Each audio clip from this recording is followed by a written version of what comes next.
Meu filho, aí o que chegou no WhatsApp da tia? No meu caso particular, pelo meu histórico de atleta. Eu tô saudando a mandioca. Chupa que a cana é doce, meu filho. Eita, que é isso?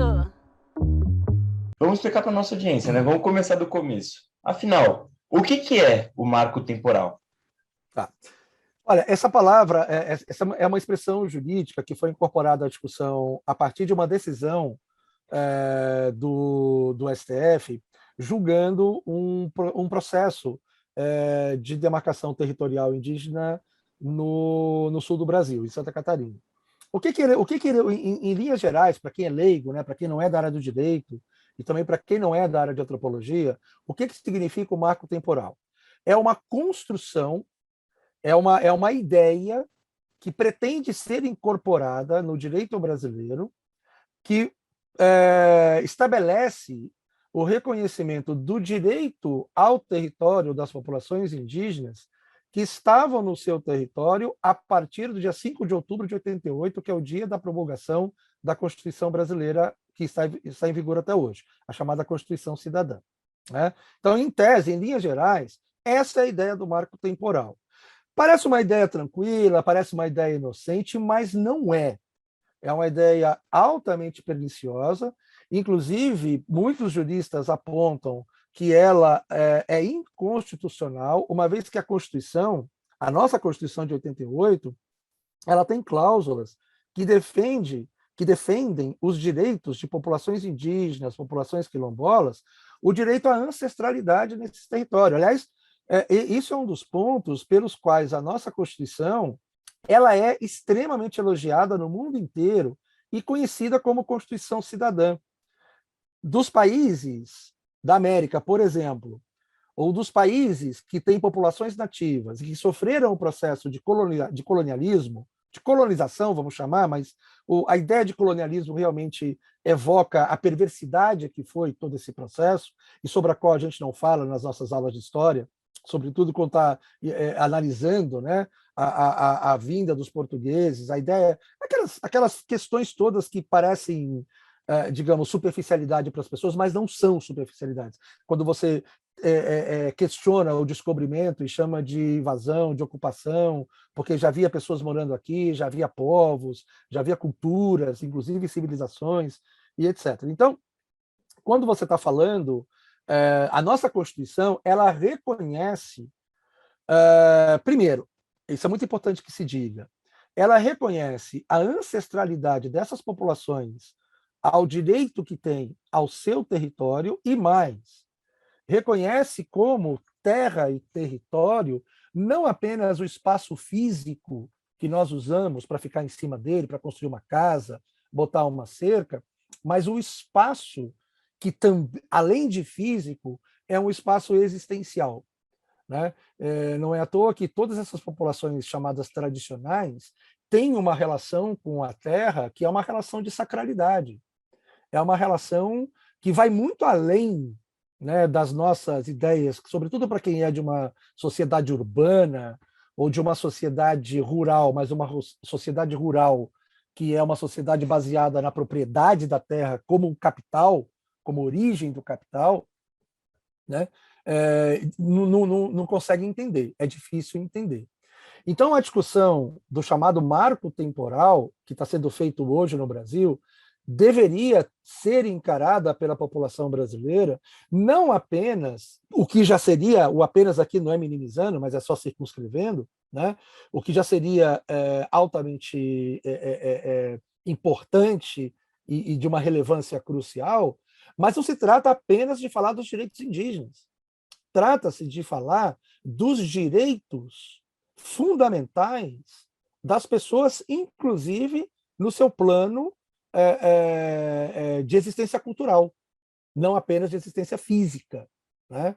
Então, e aí é muito interessante, porque essa discussão começa, quando essa discussão começou, sobretudo agora, quando ela foi retomada, né, porque agora é uma das pautas do momento no STF, me lembrou muito, gente, me desculpa aqui um pouco, posso parecer um pouco pedante citando aqui, mas me lembrou muito um grande filósofo que todo mundo conhece, todo mundo já estudou em algum momento do colégio, e mesmo na faculdade, um cara chamado Jean-Jacques Rousseau.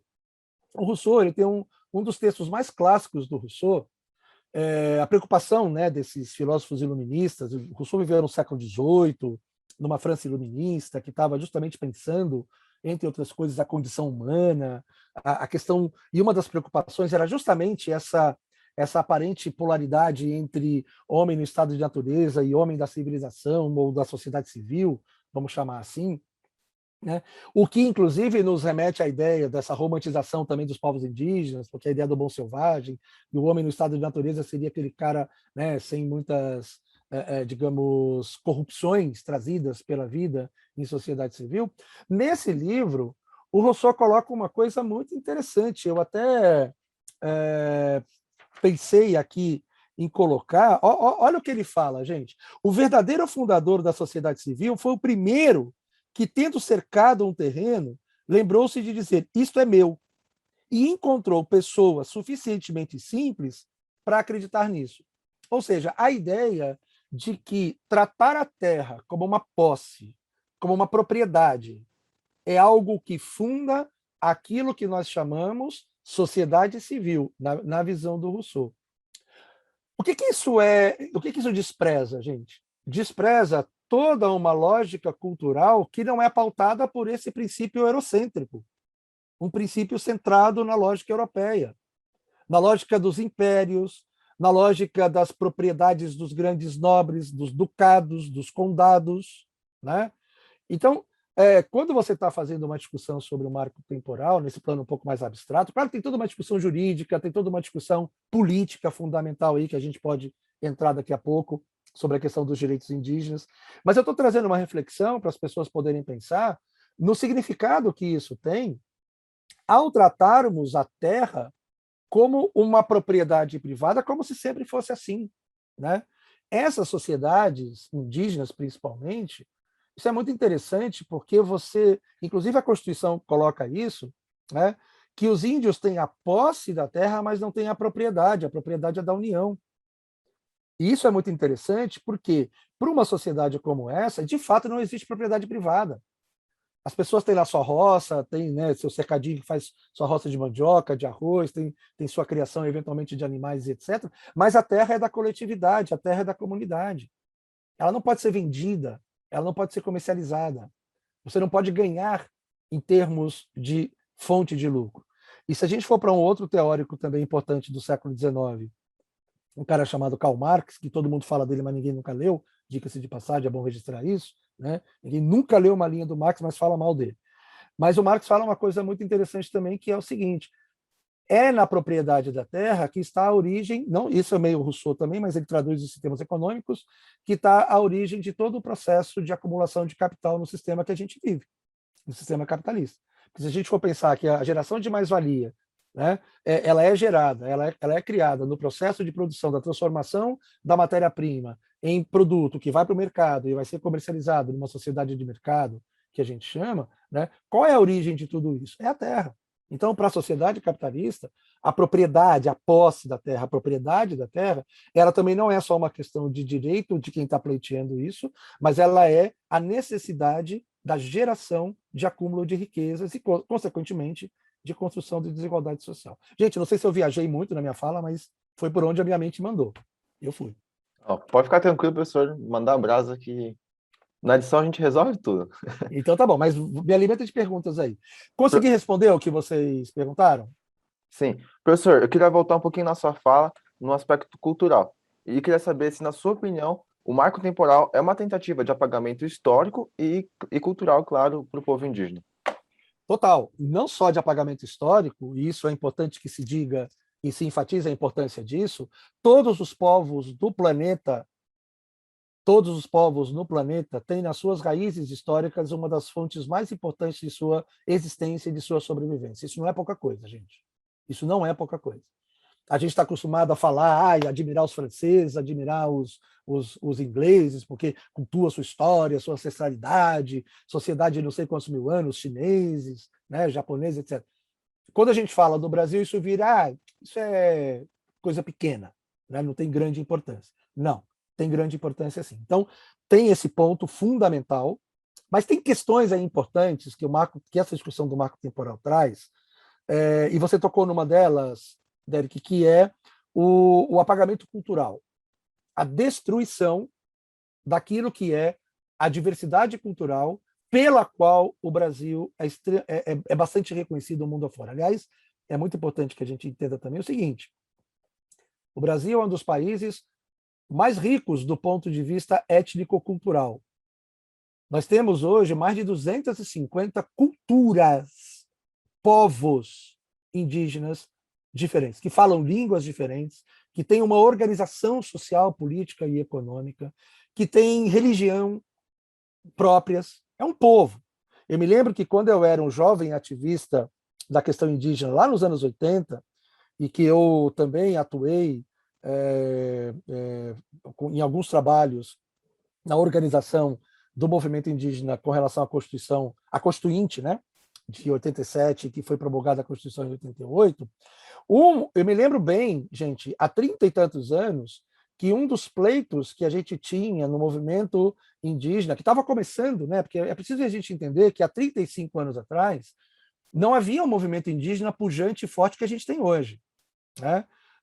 O movimento indígena ele era fundamentalmente um movimento apoiado por antropólogos, por ativistas, por pessoas que eram simpatizantes da causa indígena e apoiadores da causa indígena, e a gente tinha lideranças indígenas importantes que estavam começando a surgir naquela época. Entre elas, uma das figuras mais proeminentes que a gente tem hoje no cenário político brasileiro, que é o Ailton Krenak, que é uma figura bastante importante de representatividade do movimento indígena brasileiro e que estava surgindo como um jovem ativista nesse período, né, com a União das Nações Indígenas, que foi uma das primeiras organizações indígenas de caráter nacional. Tudo isso, gente, acontecia no caldo, na efervescência da elaboração dessa nova Constituição de 88, tá certo? E uma das frases que muitos desses movimentos, e eu particularmente também apoiava, que deveria ser incorporada na Constituição brasileira, era a seguinte: muita gente não vai entender o que eu vou dizer agora, mas é fundamental isso. O Brasil é um Estado plurinacional, ou seja, nós entendemos que nós somos uma unidade política, nós somos um Estado, porém, nós somos compostos de várias nações diferentes. Vocês podem imaginar que essa discussão no contexto pós-ditadura, a bronca que não deu, né? A reação que esse tipo de questão. Mas a gente olha para o Canadá, a gente acha bonitinho que o Canadá seja binacional, né? A gente olha para a Suíça, a gente acha fofinho que a Suíça tenha 3 nacionalidades, né? Mas a gente não entende o que isso significa de fato, né? A gente já vem com as ideias, sobretudo os mais reacionários e conservadores, de que isso vai ser um ponto para... E os militares advogavam isso na época, né? Que seria um ponto para a divisão do país, e não sei mais o quê, enfim, toda aquela coisa. Então, tudo isso que eu estou dizendo para vocês tem muito a ver com essa ideia também do apagamento cultural, coisa que os povos indígenas vêm sofrendo muito nos últimos 30, 40... Bom, sofreram a vida inteira, né? Mas eu acho que quando o movimento indígena, sobretudo quando ele começa a surgir, mas sobretudo quando ele começa a ganhar autonomia, a ter os próprios jovens indígenas saindo de suas comunidades, assumindo papéis importantes, construindo organizações indígenas importantes. Hoje a gente tem a articulação dos povos indígenas do Brasil, a APIB, que inclusive tem reconhecimento internacional na luta pelos direitos humanos, direitos das populações tradicionais do Brasil. A gente tem a articulação, a FOINE, que é o Fórum das Populações do Alto Rio Negro, né, das organizações indígenas do Alto Rio Negro. A gente tem várias organizações indígenas no Brasil que são frutos justamente do resultado desse processo de articulação e de construção de uma mobilização que aconteceu entre os anos 60, 70, mas, sobretudo, a partir dos anos 80, ela ganhou mais força. Então, voltando ao teu ponto, o terceiro elemento da tua fala, além do apagamento histórico, do apagamento cultural, você mencionou um terceiro, Derek, qual foi? Acho que foi o histórico cultural mesmo, professor. Então, você tinha falado um terceiro. Mas então vamos lá, vamos repaginar para vocês editarem depois. Então, além desses 2 apagamentos que você menciona, né, o apagamento histórico e o apagamento cultural, que é super importante, a resistência indígena está aí para questionar isso e para manter viva a história dessas populações, desses povos, como povos únicos, singulares, como culturas que apresentam possibilidades diferentes de existência do ser humano e com as quais nós temos muito a aprender.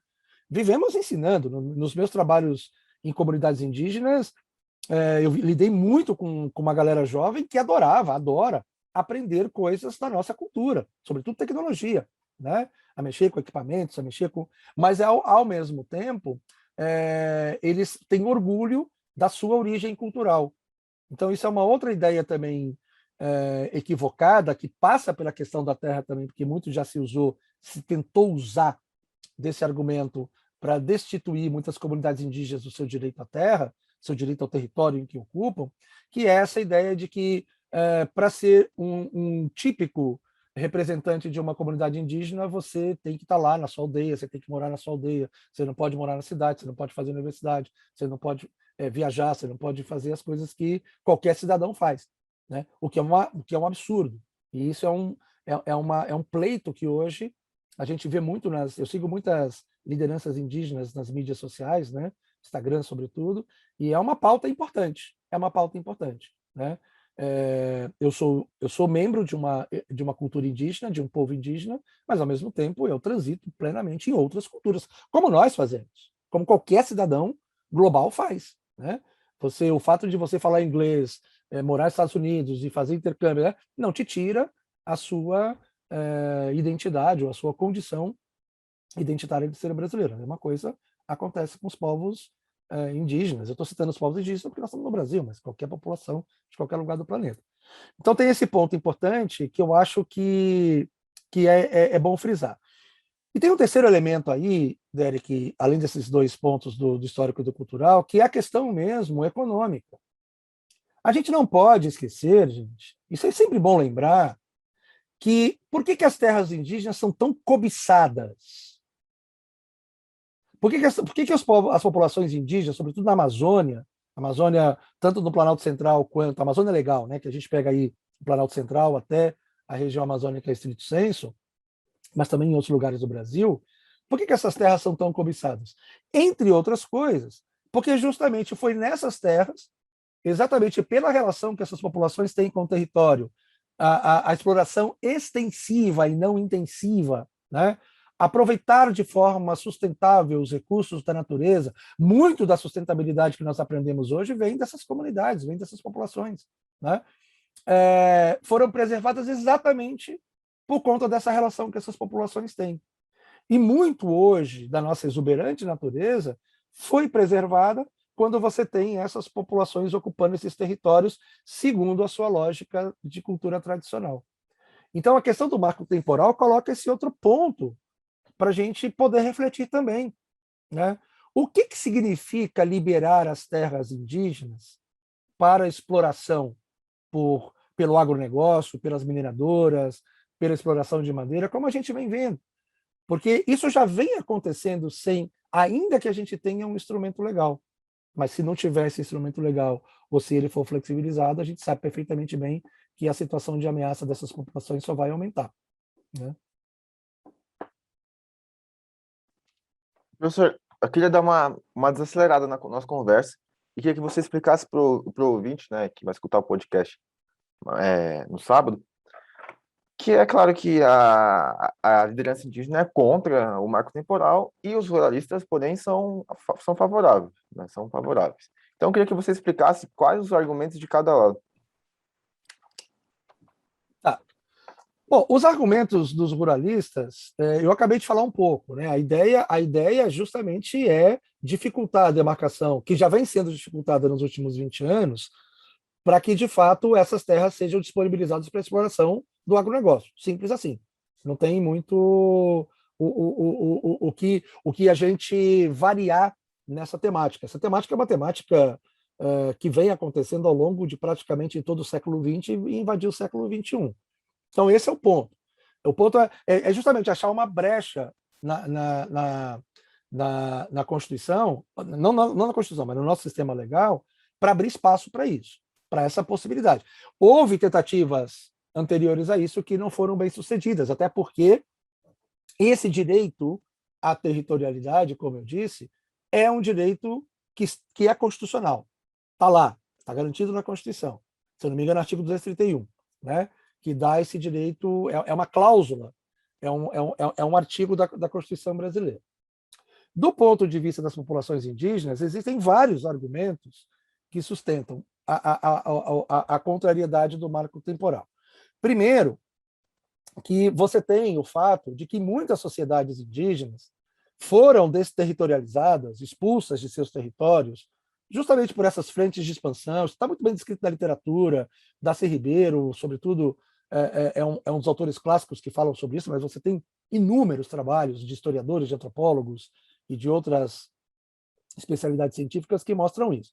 Elas foram desterritorializadas, foram expulsas de seus territórios, muitas delas, inclusive, não tem nem como comprovar isso, posto que vocês têm ali, a gente está falando de sociedades ágrafas, de sociedades sem documentação escrita, de sociedades que, inclusive, nunca contaram muito com o apoio do Estado para legitimar os seus direitos. Então, tem esse elemento dificultador ainda com relação à questão do marco temporal.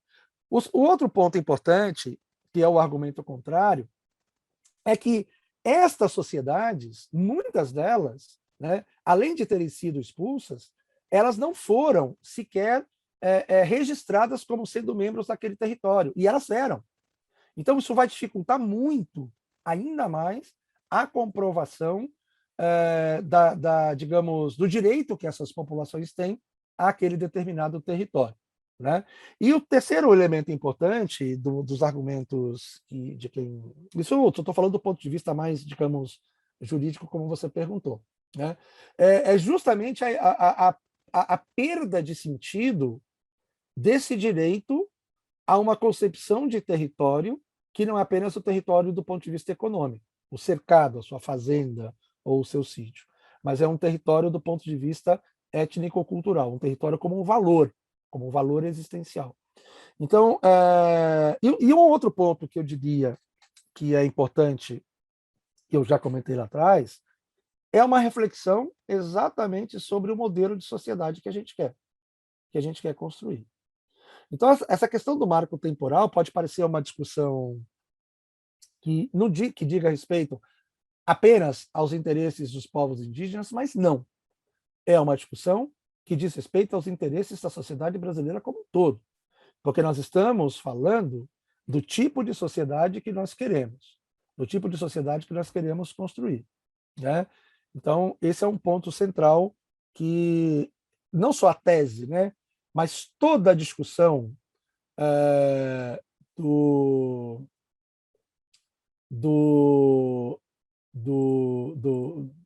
marco temporal traz. Resumindo, pensar a Terra não como um elemento econômico, como um fator econômico, mas como um fator social, né? A Terra é um espaço de construção de culturas, de etnias, de povos. Então, professor, pegando esse gancho com isso que você falou da questão da Terra não ser digamos, um alvo de exploração econômica, o presidente Bolsonaro ele disse que caso o marco temporal seja declarado constitucional pelo Supremo, isso supostamente ia tornar o agronegócio inviável no Brasil. Você concorda? Não, de jeito nenhum. Olha, é preciso entender que o Bolsonaro, as pessoas falam do Bolsonaro como se ele tivesse surgido ontem, né? O senhor Jair Messias Bolsonaro é um sujeito que há 35 anos praticamente está na vida política do Brasil e sempre defendendo interesses muito específicos aliados desse grande capital, especificamente no que diz respeito ao agronegócio. Segundo ponto, ele sempre atacou os direitos das populações, não só populações indígenas, mas populações quilombolas, enfim. Então, assim, é óbvio que ele não vai ter hoje, depois de 35 anos, um discurso diferente. Não se pode esperar isso dele, né? De qualquer maneira, o que se pode depreender daí é o seguinte: o que nós estamos chamando de agronegócio, gente? É o que nós estamos chamando de agronegócio. É o que nós estamos chamando de exploração da terra. Porque o Brasil, aí é uma conversa para os economistas, né? Mas do ponto de vista das ciências sociais, a gente tem um dado dado que é um dado impressionante. Nós somos um dos países que mais produz alimentos no mundo e um dos que mais passam fome. Então, o que nós estamos chamando de agronegócio? A quem que nós estamos beneficiando com essa economia? Isso tudo é uma reflexão que é importante se fazer. Porque nós estamos falando de um modelo de desenvolvimento econômico que, inclusive, da maneira como se está implementando, sobretudo nos últimos 3 anos, aqui no Brasil, é um modelo que está se autocorrompendo, está se autodestruindo. Porque o modelo de gestão ambiental que esse próprio modelo econômico de agronegócio está criando, né, é um modelo que não se sustenta. É um modelo que economicamente está sendo rechaçado no mundo inteiro. O Brasil está perdendo parceiros comerciais. Os setores agrícolas sabem disso. Então, eu responderia, resumidamente, a tua pergunta, dizendo o seguinte: mais tiro no pé, mais prejuízo para o agronegócio do que a atual política do governo Jair Bolsonaro, é impossível pensar. É impossível pensar. Porque a gestão dele já está sendo suficientemente destrutiva, sobretudo no médio e no longo prazo. Basta você abrir os jornais, basta você olhar quais são as avaliações que o Brasil tem tido nos ambientes de negócio agropecuários no mundo inteiro. Os parceiros internacionais do Brasil, né? Quem está sobrando como parceiro internacional do Brasil, né? E isso agora, que a gente ainda tem um resquício de gestão ambiental decente, e eu estou falando de gestão ambiental, mas não só de gestão ambiental, porque nessa questão do meio ambiente está inserida também a questão das chamadas populações tradicionais, que são os povos indígenas, os quilombolas, ribeirinhos, pessoas que vivem de uma agricultura, digamos, de exploração, como eu chamei, extensiva, né, que é totalmente compatível com o conceito de sustentabilidade.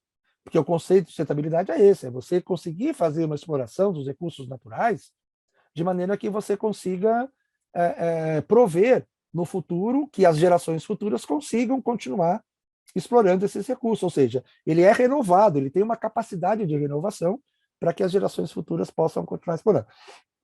Da maneira como nós estamos gerindo isso na atual gestão, isso já está claro que isso não sou eu que estou falando, isso na minha opinião. Basta vocês olharem aí todas as análises internacionais sobre a questão ambiental e a questão dos negócios voltados para a produção de alimentos e insumos agropecuários. Professor, só que antes de fazer a próxima pergunta, a gente só não gostaria que você se sentisse intimidado por esse reloginho aqui. Se precisar, a gente cria outra sala de Zoom, tudo bem? Porque não, tranquilo. Essa limitação se vocês tivessem me falado, como eu tenho Zoom ilimitado, eu podia fazer o meu. Não, desculpa, mas... Não, tranquilo. Vamos lá. Não, tudo bem. Professor, você acha que, considerando toda essa crise que está rolando entre os 3 poderes, executivo, legislativo e judiciário, atualmente, e com a manifestação bolsonarista que vai acontecer no dia 7 de setembro, você acha que essa tensão pode acabar interferindo no julgamento do Supremo? É uma boa pergunta, essa é uma pergunta muito boa. Eu acho difícil. Aliás, o Supremo, os nossos ministros do Supremo, até o momento, então, João, eu posso falar a partir do que a gente tem visto historicamente, eles não têm se deixado intimidar por isso, né? Então, eu acho que, assim, existe sim, o que a gente percebe é que existe sim uma divisão interna dentro do Supremo, mas por questões conceituais, né? Por questões conceituais ligadas à ciência jurídica. E justamente a esses conceitos do que é o território, do que é a terra, qual é a finalidade da terra, essa ideia da sociedade civil pautada na propriedade privada e como é que fica isso, a questão do Estado. Então, isso é um debate importante que tem que ser levado em conta, e é isso que os antropólogos e as lideranças indígenas, o movimento indígena de maneira geral, chama a atenção, que a lógica a ser pensada a partir disso não deveria ser apenas a lógica que orientou a constituição da chamada sociedade civil no mundo ocidental, que é uma lógica totalmente centrada no direito europeu, né? Então é preciso pensar também a partir dos valores e pressupostos destas comunidades. Então isso isso vem causando, de fato, um debate, e é um debate, na minha opinião, necessário, um debate importante. Mas não dá para ter esse debate sem que as partes não contempladas nessa dinâmica da chamada cultura ocidental sejam ouvidas, participem desse debate. Né? Professor, Respondeu, João. não, respondeu, foi perfeito. Você falou sobre a atual gestão do governo com as políticas indígenas, então eu queria fazer uma projeção mais para o futuro. Você acha que a postura atual do governo com relação às políticas aos povos indígenas vai mudar daqui para frente, ou tem alguma chance de mudar? Olha, nesse governo, não. Nesse governo, não. Até porque a gente tem visto, né? A gente tem testemunhado aí posturas bastante, até mesmo de caráter, enfim, não vou classificar. Mas, como eu disse numa fala há pouco tempo, nada diferente do que sempre foi a postura desse sujeito como deputado. Sempre. Né? Em relação a todas as causas sociais. Mas em relação à questão indígena, ele realmente tem um histórico bastante nefasto de ataques, né, de estímulo à violência, enfim, com relação às populações indígenas. E aí a gente tem visto o que aconteceu com o meio ambiente, né, aconteceu com a área da saúde, aconteceu com a área da educação, aconteceu com a área da cultura, cujo maior emblema que a gente tem é o ensejo da Cinemateca. O fechamento da Cinemateca. A Cinemateca é um dos 5º maiores acervos de cinema do mundo. As pessoas não sabem disso, mas é o 5º maior acervo de cinema do mundo e está às moscas, já faz 2 anos. Né? Teve um galpão incendiado no depósito, enfim. O que está acontecendo na cultura, o que está acontecendo na educação, na saúde, no meio ambiente, não é diferente do que está acontecendo nesse cenário das políticas voltadas para as populações tradicionais. Eu não vejo nenhuma possibilidade de mudar enquanto houver esse governo, enquanto nós estivermos sob a égide desse governo. E o que é pior, gente, os indicadores de destruição de todas as conquistas sociais que nós fizemos nos últimos anos, você pode, é o que eu comentei outro dia, até fiz uma postagem na minha página do Instagram, do Twitter, dizendo o seguinte: as pessoas precisavam urgentemente entender a diferença entre um governante com o qual você não concorda e um mau governante. As pessoas não entendem essa diferença. Não entendem essa diferença. Porque se você partir do princípio que a gestão do governante deveria ser voltado para coisa pública, por os interesses públicos, né? Se esse é o princípio básico que concebe a estrutura da nossa democracia, do nosso Estado de Direito, do funcionamento das nossas organizações e instituições, quando você tem ações que são voltadas para a destruição de tudo aquilo que é considerado política pública, educação, cultura, saúde, todos os exemplos que eu dei, né? A gente não está falando de um governante com o qual eu não concordo, a gente está falando de um mau governante, de uma criatura que não cumpre minimamente o papel para o qual ele foi eleito. Então, uma coisa é você botar lá um gestor que faz umas coisas que você não concorda, ok. Né? Agora, destruir, que é o que está acontecendo no Brasil nos últimos 2 anos, né? Destruir toda a estrutura coletiva, pública, nessas áreas mais fundamentais para o funcionamento da sociedade e para benefício do cidadão, que são essas que eu citei, né? Saúde, educação, poderíamos falar de segurança pública também, que está indo para o mesmo caminho, cultura, né? A gente não tem nenhuma perspectiva de melhor. Pelo contrário. Acho que aí a gente corre o risco de destruir ainda mais conquistas. E olha, vocês querem um exemplo concreto, gente? Que as pessoas deveriam reconhecer e valorizar. Algumas reconhecem, mas eu acho que ainda é pouco frente à importância que tem. Nunca as pessoas de classe média alta, os ricos desse país, nunca tiveram uma experiência sequer do que é uma estrutura fenomenal, reconhecida no mundo inteiro, chamada SUS, Serviço Único de Saúde. Tiveram agora. A gente viu a estrutura incrível que nós temos de vacinação, por exemplo, de assistência às pessoas, com toda a deficiência que a gente tem, né? Coisa que nos Estados Unidos não tem. Coisa que em países como a Inglaterra, o National Health é ótimo lá, né? Mas o nosso não fica atrás. Agora, o que falta é justamente essa gestão voltada para o público. Então, respondendo a tua pergunta, porque veja, o que eu fiz, João, foi pegar a tua pergunta, tudo que eu falei para vocês, uma visão mais ampla, né, da pergunta que você fez. Você fez a pergunta especificamente com relação à questão ambiental e à questão das populações tradicionais, se eu não estou enganado, e eu trouxe para uma perspectiva maior, porque, na verdade, o que a gente tem hoje é uma... ter dado aula de história do Brasil também, para mim, foi muito importante, porque um dos períodos que eu mais gosto de comparar com a atualidade é um período chamado República Velha. Ou, olha o nome, gente, República dos Coronéis, né?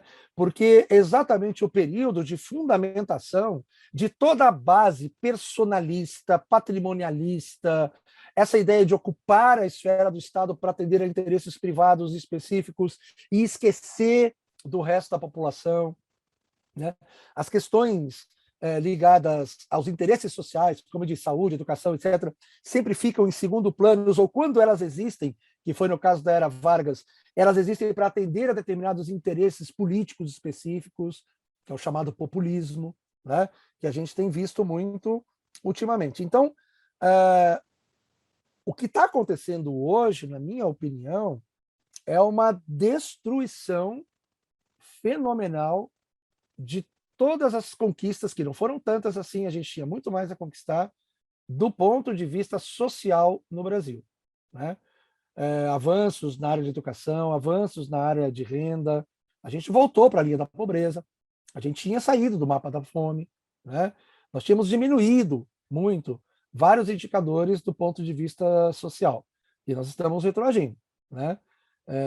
Enfim, hoje a gente vê aí, e engana-se quem gosta de se iludir, quem gosta de achar que... né, engana-se quem acha que isso é devido à pandemia, que esses números... não são. Né?